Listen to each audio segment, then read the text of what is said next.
Bonjour, très chers frères membres de l'Église universelle de Jésus-Christ. Chrétiens et croyants, nous avons le plaisir d'annoncer la bonne nouvelle de Jésus-Christ à travers le monde. Comme il est écrit en Nombre, chapitre 23, verset 10, nous lisons au nom de Jésus-Christ. Qui peut compter la poussière de Jacob et dire le nombre du quart d'Israël? Que je meure de la mort des justes.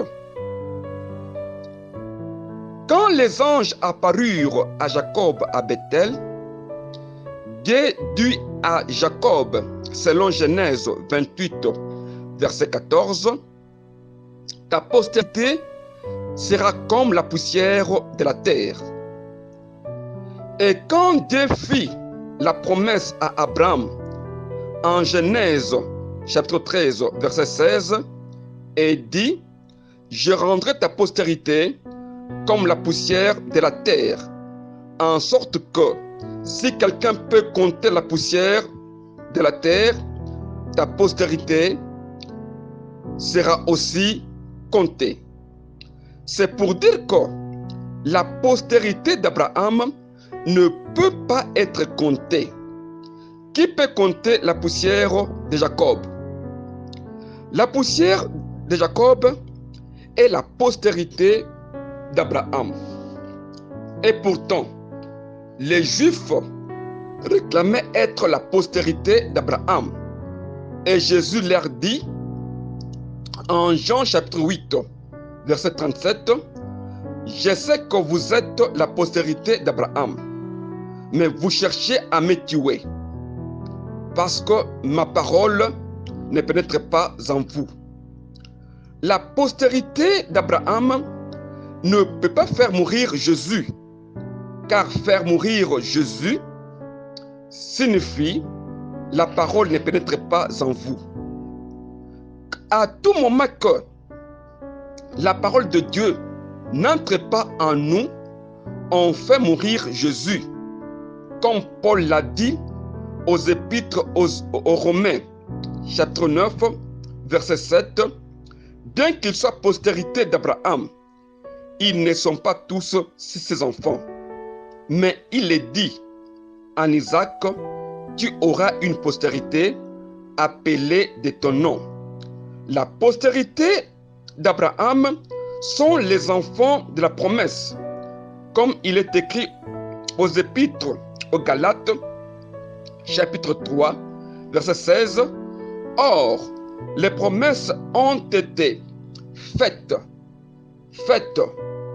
Les promesses ont été faites à Abraham et à sa postérité. » Il n'est pas dit les postérités comme s'il s'agissait de plusieurs, mais comme s'il s'agissait d'une seule, et à ta postérité, c'est-à-dire à Christ.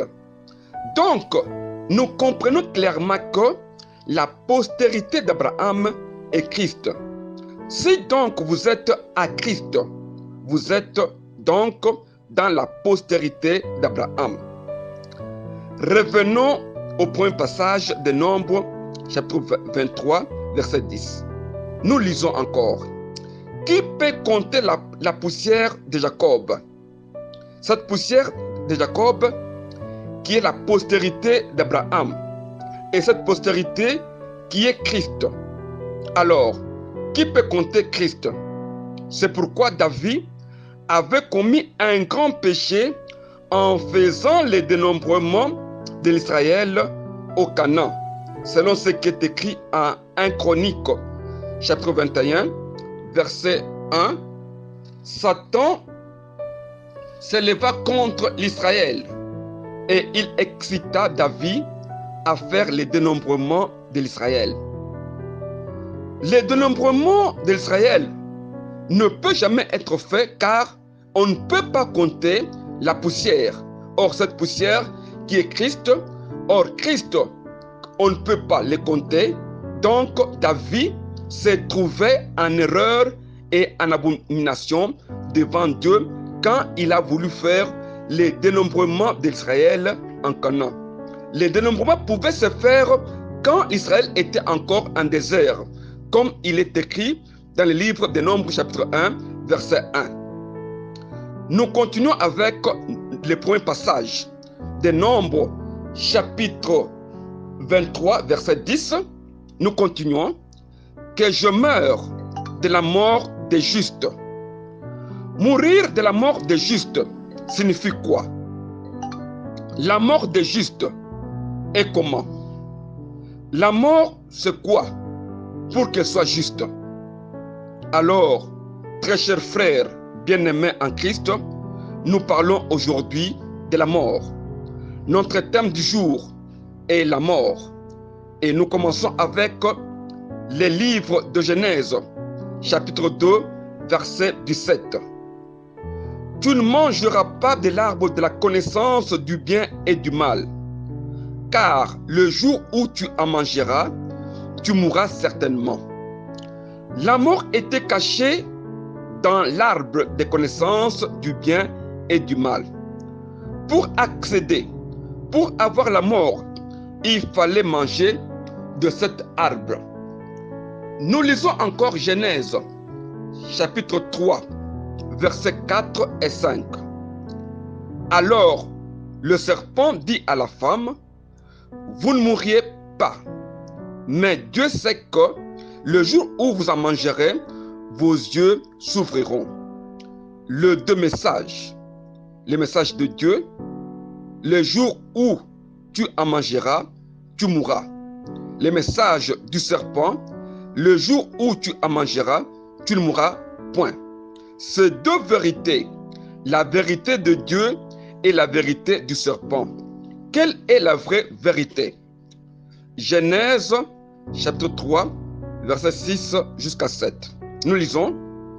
La femme prit de son fruit et en mangea. Elle donna aussi à son mari qui était auprès d'elle, et il en mangea. Les yeux de l'un et de l'autre s'ouvrirent. La vérité du serpent s'accomplit, et pourtant Dieu avait dit, le jour où tu en mangeras, tu mourras certainement. Dieu s'était-il trompé? Parce que Adam et Ève ne moururent pas le jour même de leur transgression, comme il est écrit en Genèse 5:5.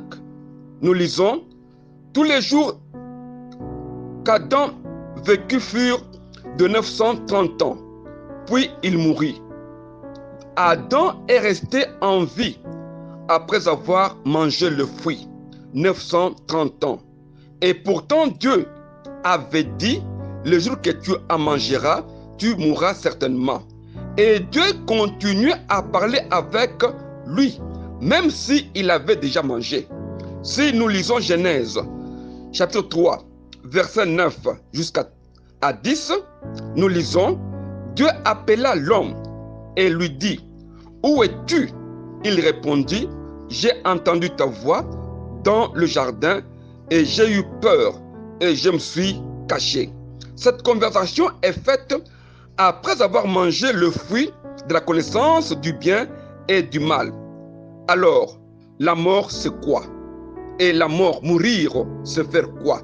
Si Adam a continué à vivre et à parler même avec Dieu. Nous lisons Ézéchiel, chapitre 18, verset 4. Nous lisons au nom de Jésus-Christ. Voici, toutes les âmes sont à moi, l'âme du Fils comme l'âme du Père. L'une et l'autre sont à moi. L'âme qui pêche, c'est celle qui mourra. La mort signifie donc péché. La mort signifie l'état de l'homme plongé dans le péché. Adam et Ève, bien qu'ils étaient vivants charnellement, spirituellement, ils étaient morts le jour même, ils avaient transgressé à la loi de Dieu. En Ézéchiel 18, 9, on dit ceci, celui qui suit mes lois et observe mes ordonnances en agissant avec fidélité, celui-là est juste, il vivra. Avoir la vie signifie observer la loi de Dieu avec fidélité. La vie est dans la parole et la mort est dans le péché, selon ce qui est écrit dans Jean chapitre 5, verset 25. Nous lisons: en vérité, je vous l'ai dit, l'heure vient et qu'elle est déjà venue, où les morts entendront la voix du Fils de Dieu, et ceux qui l'auront entendu vivront. La parole de Dieu est prêchée aux morts, les morts qui ont des oreilles pour entendre, afin qu'ils passent de la mort à la vie. Mais pourquoi, quand nous prêchons dans les cérémonies funéraires, les morts ne ressuscitent pas? C'est pour dire que Dieu parle ici de la mort spirituelle, comme il est confirmé aux épîtres de l'Éphésiens, chapitre 2, versets 1 et 2. Vous y étiez morts de vos offenses et de vos péchés, dans lesquels vous marchiez autrefois selon les trains de ce monde, selon les princes de la puissance de l'air, de l'esprit qui agissait maintenant dans les fils de rébellion.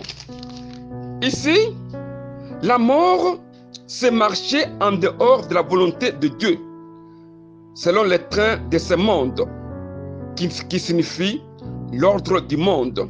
Cet ordre du monde signifie marcher selon les valeurs et les normes de l'humanité en dehors de Dieu et de Christ. C'est pourquoi dans le livre de Osée, chapitre 13, verset 14, nous lisons: je les rachèterai de la puissance de séjour des morts et je les délivrerai de la mort. Ô mort, où est ta peste? Séjour des morts, où est ta destruction? La parole doit être prêchée dans les séjours des morts pour délivrer les morts. Cette délivrance promise se rapporte à la mort spirituelle. Pourquoi est-ce que nous prêchons toujours dans les églises? Nous n'allons jamais dans les cimetières, dans les séjours des morts pour aller prêcher. Or, nous devons chercher à sauver les morts qui sont morts. Si dans le livre d'Osée, on dit ceci: ô mort, où est ta peste? L'aiguillon de la mort, c'est le péché. Selon ce qui est écrit dans 1 Corinthiens, chapitre 15, verset 55 jusqu'à 56, ô mort, où est ta victoire? Ô mort, où est ton aiguillon? L'aiguillon de la mort, c'est le péché, et la puissance du péché, c'est la loi. Tout celui qui vit sous la loi est mort. C'est pourquoi la parole a été prêchée dans les jours de la mort par Jésus-Christ. Selon l'épître aux Éphésiens 4, 9, on dit ceci: or, que signifie il est monté, sinon qu'il est aussi descendu dans les régions inférieures de la terre pour aller prêcher la parole de Dieu. On sort de la mort par la mort. Quand nous prêchons la parole de Dieu devant les pécheurs, ces pécheurs-là sont morts. Or, on sort de la mort que par la mort, selon qu'il est écrit en Colossiens, chapitre 2, verset 20, si vous étiez morts avec Christ au principe élémentaire du monde, pourquoi, comme si vous viviez dans le monde, vous impose-t-on ces préceptes? C'est comme pour dire que la mort avec Christ signifie le passage d'une vie de péché à une vie nouvelle et transformée. Nous avons ici deux choses que nous devons retenir. La mort du péché équivaut à la vie mondaine et charnelle, la vie du serpent, vivre dans le péché. Et nous avons aussi la mort en Christ, équivaut à la mort, à la vie spirituelle, la vie de Dieu, mourir au péché. Si au commencement, Dieu a dit à l'homme, le jour où tu mangeras, tu mourras certainement, Dieu faisait à l'allusion à la mort spirituelle. Dieu est esprit et Dieu voit ce qui est esprit. Dès que nous déshonorons au commandement de Dieu, nous sommes morts spirituellement, bien qu'ayant la vie charnelle. Et ce que le serpent avait dit, c'était tuer, chercher à tuer l'homme spirituellement, le séparer de son Dieu, afin que l'homme puisse vivre dans la condamnation et que l'homme puisse vivre dans le monde, avoir une vie charnelle. Cette vie qui est une vie de péché. C'est ainsi que nous devons à tout moment changer, passer à une mutation, quitter le péché et entrer dans la vie. Quand Jésus est venu, il a trouvé la mort qui est introduite dans le monde par Adam, comme ce que Paul a dit aux Corinthiens, que la mort est venue au monde par une seule personne, qui est Adam, qui a introduit la mort, cette mort qui signifie la transgression de la loi, et la vie est venue aussi à travers une seule personne, qui est le Christ, qui est venu prêcher les morts, afin que ces morts puissent ressusciter et avoir la vie. Comme il est écrit dans l'Épître aux Romains, chapitre 6, verset 20, on dit ceci: nous qui sommes morts du péché, comment encore nous devons vivre dans le péché? C'est pour dire que quand on meurt du péché, on laisse le péché, on vit avec Christ. Quand on vit avec Christ, on est loin du Satan, on est loin du désir charnel et on est éloigné du monde. On devient attaché à Dieu, on devient attaché à la parole de Dieu pour ainsi avoir la vie. Et si nous lisons toujours Romains 6, cette fois-ci au verset 8, on dit ceci: or, si nous sommes morts avec Christ, nous croyons que nous vivons aussi avec lui. Vivre avec Christ signifie pratiquer la parole de Dieu, signifie observer les commandements de Christ. C'est comme pour dire que la vie et la mort sont devant nous, à chacun de faire son choix. Selon Deutéronome, chapitre 30, verset 15, Dieu dit ceci: je mets devant vous la vie et la mort, à chacun de vous de faire le choix. Si on parle de la mort dans la Bible, il ne s'agit pas de la mort charnelle, mais il s'agit de la mort spirituelle. À tout moment que nous nous égarons de la parole de Dieu, nous nous égarons de commandement de Dieu, nous sommes morts spirituellement devant Dieu. Et ce sont ces morts qui sont jetés dans les séjours des morts. Ce séjour des morts qui est le monde dans lequel nous sommes en train de vivre actuellement, et que Jésus est venu dans ce monde, comme il est dit dans Jean 3, 16, car Dieu a tant aimé le monde qu'il a envoyé son Fils unique, afin que quiconque croit en lui ne périsse pas, mais qu'il ait la vie éternelle. Or, vivre dans le monde, c'est vivre loin de Dieu. Vivre loin de Dieu, c'est ça mourir, c'est ça la mort. Or, quand Jésus est venu dans le monde, dans les séjours des morts, dans les morts, c'est enfin que les morts puissent entendre sa parole et qu'ils reviennent à la vie. Et quand on a la vie, ici maintenant, on meurt avec Christ. C'est-à-dire que nous avons abandonné le monde. Nous avons laissé le monde et que nous vivons maintenant selon les conditions, selon une vie nouvelle, une vie qui est définie selon les principes de la parole de Dieu. Et nous devons ainsi garder cette vie afin que l'on ne puisse pas retomber encore dans le péché. Très chers frères, nous devons être très malins, nous devons être très souples et nous devons garder notre confiance en la parole de Dieu afin que l'on ne puisse pas mourir, afin que l'on ne puisse pas tomber dans les erreurs comme ce fut autrefois. Il y a deux vérités, la vérité de Dieu et la vérité de Satan. La vérité qui triomphe, c'est la vérité de Dieu, car le jour où on commet le péché, ce jour-là, nous mourrons certainement. Merci. C'est votre frère Taylor Kankonde Kalomba, apôtre missionnaire à partir de Kasmalesa. Je vous remercie.